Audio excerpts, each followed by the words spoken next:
મેથીનો ભૂકો, થોડું અલગ લાગતું એવું નામ, પણ વર્ષોથી ગુજરાતી લગભગ બધા જ ઘરોમાં શિયાળામાં તો મેથીનો ભૂકો બને જ. સવારના નાસ્તામાં કે બપોર કે રાતના જમવામાં, દહીં સાથે કે દૂધ સાથે. 1 વર્ષના નાના બાળકથી લઈ મોટી ઉંમરના કોઈ પણ વડીલ કે જેને ચાવવાની તકલીફ હોય તે દરેક આ મેથીના ગુણોથી ભરપૂર અને સ્વાદિષ્ટ ભૂકો ખાઈ પણ શકે અને સ્વાદ સાથે મેથીના ગુણો પણ મેળવી શકે. તો ચાલો ખૂબ જ ઉપયોગી મેથીનો ભૂકો બનાવીએ.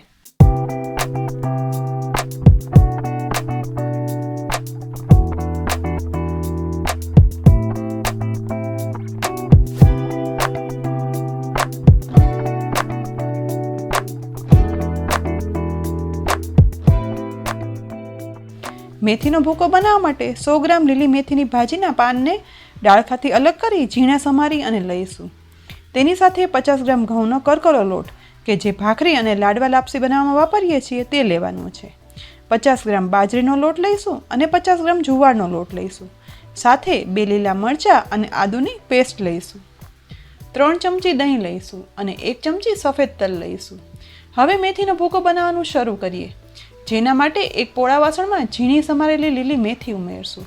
હવે તેમાં કરકરો ઘઉંનો લોટ ઉમેરશું, બાજરાનો લોટ ઉમેરશું અને જુવારનો લોટ પણ ઉમેરી દઈશું.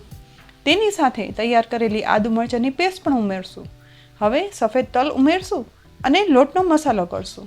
તેના માટે સ્વાદ પ્રમાણે મીઠું ઉમેરશું, અડધી ચમચી હળદર પાવડર ઉમેરશું, 1 ચમચી લાલ મરચું પાવડર ઉમેરી દઈશું. સાથે અડધી ચમચી હિંગ ઉમેરશું. હવે 3 ચમચી દહીં પણ ઉમેરી દઈશું અને છેલ્લે 3 ચમચી જેટલું તેલ ઉમેરશું. હવે બધું જ ઉમેરાઈ ગયું છે તો હાથ વડે આ રીતે લોટમાં બધા જ મસાલા સરસ રીતે મિક્સ કરી લેવાના છે. અહીં મેથીનો ભૂકો બનાવવામાં મેં હિંગ ઉમેરી છે કારણ કે અહીં આપણે જુવારનો લોટ ઉમેર્યો છે.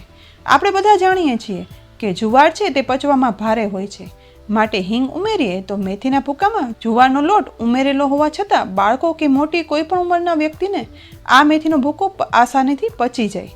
હવે મસાલા અને દહીં બધું જ મેથી અને લોટ સાથે એકદમ સરસ ભળી ગયું છે તો એકદમ જોઈતું પૂરતું જ પાણી ઉમેરતા જઈ લોટ બાંધીશું. અહીં લોટ છે તે રોટલી જેવો ઢીલો નહીં પરંતુ એકદમ કઠણ ભાખરી જેવો હોય તેવો બાંધવાનો છે. અહીં મેથીના ભૂકામાં મસાલામાં મેં લસણ નથી ઉમેર્યું. જો પસંદ હોય તો આદુ મરચાંની પેસ્ટ સાથે પસંદગી પ્રમાણે લીલું કે સૂકું લસણ ઉમેરી શકાય છે. છેલ્લા 1 વીકથી અમારી ચેનલ પર મુકાયેલી લીલી મેથીની રેસીપી જેવી કે મેથીના ઢેબરા, લીલી મેથીની કઢી, લીલી મેથીનું બેસનવાળું શાક, લીલી મેથી અને બાજરીની ભાખરી, આ બધી જ રેસીપીની લિંક મેં ડિસ્ક્રિપ્શન બોક્સમાં આપી છે તો જરૂરથી જોજો. હવે અહીં ધીમે ધીમે કરી એકદમ કઠણ લોટ બંધાઈ ગયો છે. મેં તેને આ રીતે બહુ જાડો નહીં પરંતુ સહેજ પોળો કરી અને બાંધીને રાખ્યો છે. તો હવે આ લોટને ઢાંકણ ઢાંકી 15 થી 20 મિનિટ સુધી રેસ્ટ કરવા રાખીશું. 15 થી 20 મિનિટ રેસ્ટ કર્યા પછી ઢાંકણ ખોલશું. હવે લોટમાં બંને સાઈડ આ રીતે થોડું તેલ લગાવી લેવાનું છે. બંને સાઈડ સરસ તેલ લગાવાઈ ગયું છે તો ગેસની લો ફ્લેમ પર એક પેન ગરમ કરશું. તેમાં પ્રથમ 3 ચમચી તેલ ગરમ કરવાનું છે.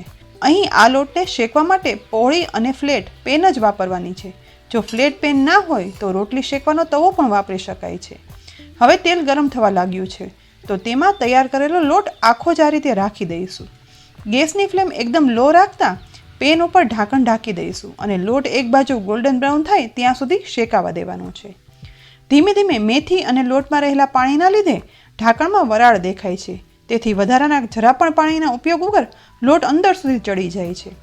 3 મિનિટ પછી ઢાંકણ ખોલતા તેલમાં લોટ સરસ સતળાઈ ગયો છે તો એકદમ કાળજીપૂર્વક લોટની સાઈડ ચેન્જ કરશું.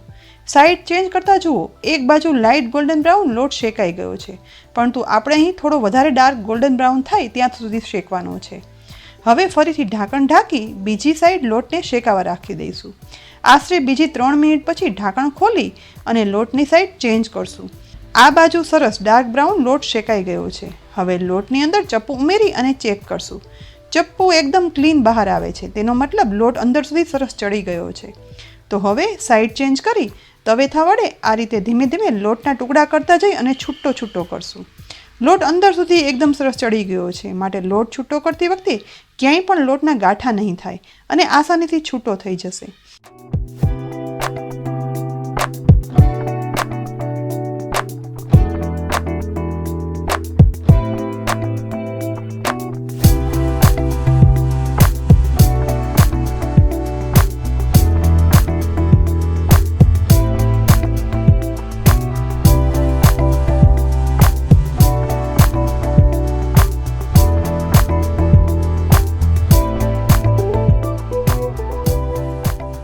હવે લોટ લગભગ છૂટો થઈ ગયો છે.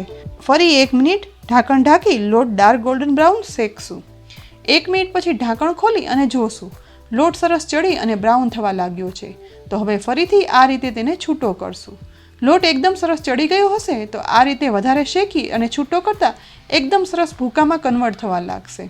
જુઓ, એકદમ સરસ ક્રિસ્પી ભૂકો બની અને તૈયાર થઈ ગયો છે.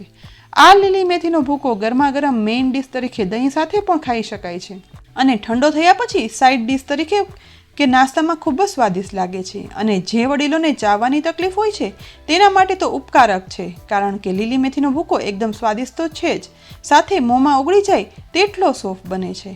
તો વર્ષો જૂની રીતથી મેથીનો ભૂકો જરૂરથી બનાવજો અને લીલી મેથીનો ભૂકો સ્વાદે કેવો લાગ્યો તે કોમેન્ટ બોક્સમાં લખી અને જરૂરથી જણાવજો. ફરી મળશું આવી જ એક ઉપયોગી રેસીપી સાથે. ત્યાં સુધી આવજો.